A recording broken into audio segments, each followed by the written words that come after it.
समझते हैं आप कि हमारा जो मुआशरा, हमारे लोग बहुत ज्यादा फ्रस्ट्रेटेड नहीं होते चले जा रहे हैं? क्या आप क्या देखते हैं? अच्छा, सारा दिन इसकी बहुत बड़ी वजह ना जो मैंने ऑब्जर्व की है वो है मुआजना।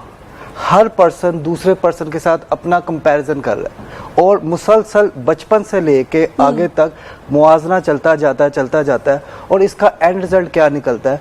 हमेशा ना एक बात कभी नहीं भूलते कि नदी के दूसरी तरफ की घास हमेशा सरसब्जी लगती है। हाँ, हर इंसान को।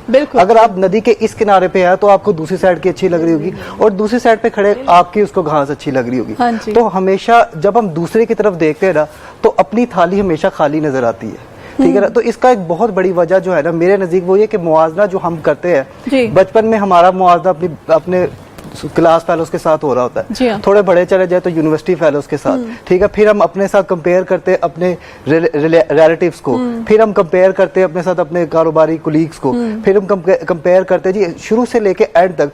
अगर हम कंपैरिजन को छोड़ दे और देखें जो हमारे पास चीज है, ठीक है, क्योंकि वासे वाले वासे फरमाते हैं खुश नसीब शख्स वो है जो अपने नसीब पे खुश हो। अगर आप वे नसीब पे खुश हो तो अल्लाह रब्बुल इज्जत आप में बर्दाश्त, सब्र, अदम सब कुछ पैदा कर देता है। किसी ने बड़ी अच्छी बात की है उसने